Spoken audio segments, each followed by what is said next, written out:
Masih Indra Mahkota. Lepas itu Badar Kucing, pasal sudah saya sebut dulu, baru Tangga Batu. Lepas itu kalau tidak ada yang minat lagi, Menteri sedia untuk jawab. Sila. Tan Sri Yang di-Pertua. Saya berhajat nak tanya berkenaan dengan peraturan mesyuarat.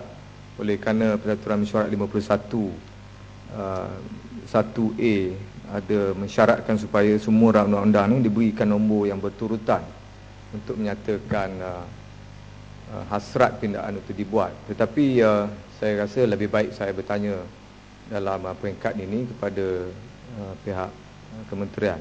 Yang pertama, kita diminta untuk meneliti dan mempertimbangkan serta membahaskan rang undang-undang untuk memindah Akta Perikanan 1895. Saya teliti kandungannya dan di bahagian huraian ada memberi dengan jelas bahawa ia merujuk kepada kuasa untuk memberi lesen atau memberi permit mengimport dan mengeksport yang berkaitan dengan ikan hidup, iaitu pada pandangan saya, pemahaman saya, ikan hidup ni ikan hiasan, bukanlah ikan yang menjadi kegunaan atau consumption teramai rakyat Malaysia untuk sebagai sumber makanan. Ini bermakna pihak kementerian memberi tumpuan kepada aspek nilai komersial kepada ikan-ikan yang dijadikan hiasan.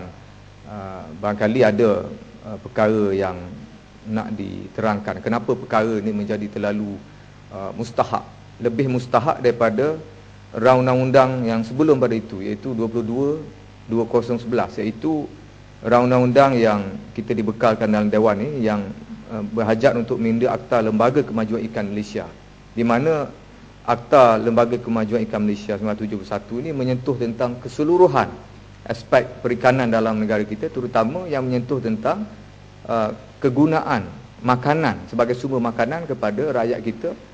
Sebagaimana yang banyak diberkatakan, masalah sekarang ialah kenaikan kos, harganya melambung, penawarannya tidak ada atau berkurangan, penangkapannya berkurang, kualiti pengeksportan yang berkurang, pengimportan, aktiviti pengimportan yang makin mengecil skalanya. Saya rasa barangkali peraturan mesyuarat 51 boleh digunakan untuk bertanya kenapa tidak diikut turutan ataupun kenapa didahulukan yang tidak mustahak. Undang-Undang 23/2011 ini hanya bercerita tentang ikan hiasan saja. Permit untuk mengimport ataupun mengkuarantin ikan hiasan.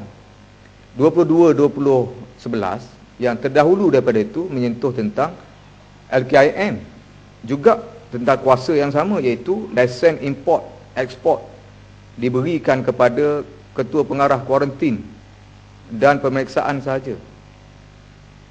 Dan perkara yang disebut berkenaan dengan penguatkuasaan di pintu masuk, saya rasa ini yang mustahak dibincangkan. Semua daripada pagi tadi membincangkan tentang masalah penguatkuasaan di pintu masuk dan sebagainya, cerita berkenaan dengan berlakunya contamination dengan izin, berlakunya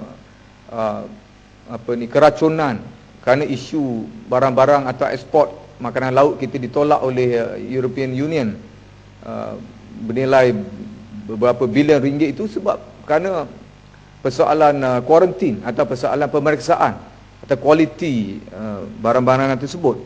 Dan saya faham kerana dalam aturan mesyuarat memang tidak diletakkan. Satu diletakkan 21, kemudian yang kedua diletakkan 23/2011.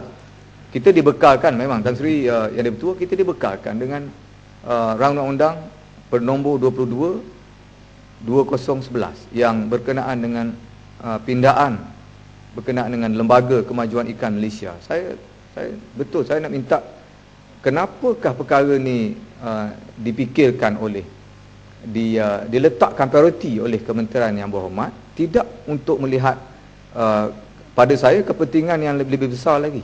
Dari sudut aturan pun ini pun lebih mustahak daripada yang kita bincangkan sekarang. Tapi malangnya tidak ada dalam aturan mesyuarat hari ini, tidak ada langsung diletakkan rang undang-undang yang menyentuh tentang kedudukan Lembaga Kemajuan Ikan Malaysia.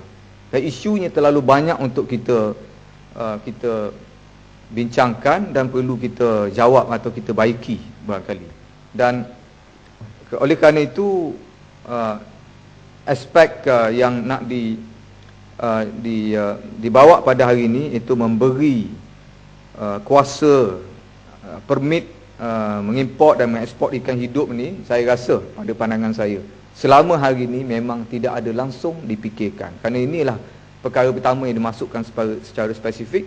Dan ini juga menjawab persoalan kenapa sehingga hari ini bertahun-tahun berlakunya kes yang seperti mana termasuk dibangkitkan oleh rakan saya yang pengeksportan secara haram, memanipulasikan kedudukan pihak berkuasa yang mengendalikan tentang ikan-ikan hidup ini, dan juga dia membawa kepada kesan sampingan yang pernah ditimbulkan oleh satu negara iaitu Amerika Syarikat yang menuduh bahawa negara Asia, terutamanya negara yang berada di sekitar negara kita ni, negara Malaysia, Indonesia, Thailand, mengatakan kita menjadi ejen mengimport atau mengeksport ikan-ikan malapetaka yang dipanggil ke negara mereka, menyebabkan sungai mereka tu pupus spesies ikan asal mereka kerana dimakan oleh ikan dikata berasal daripada negara seperti kita lah, toman, ikan toman atau ikan haruan yang memakan semua spesies ikan-ikan mereka. Benda ni disebarkan begitu luas. Kalau buka internet, mereka menuduh bahawa ikan yang dilabelkan ikan yang tidak bertamadun, dia kata, datang daripada tempat negara kita kerana memakan semua spesies ikan-ikan asal mereka yang mereka banggakan, dan mereka membenci, menanamkan sikap benci kepada aktiviti sebegini. Dan ini menasabah kerana kita tidak ada satu langkah yang kita telah masukkan sebelum pada ini untuk mengawal kuarantin ikan-ikan hidup. Saya menyokong, tetapi kenapa kita dahulukan berkenaan ikan hidup tapi kita buang, saya tak tahu buang ataupun kita lambatkan, tapi dalam susunan hari ini Tan Sri Pengerusi memang tak ada langsung yang berurusan tentang kuarantin ataupun mengendalikan apa-apa prosedur berkenaan makanan ikan-ikan yang menjadi sumber makanan rakyat kita. Kenapa? 22-2011 kenapa langsung dibuang, tak ada dalam aturan mesyuarat untuk dibincangkan. Terima kasih.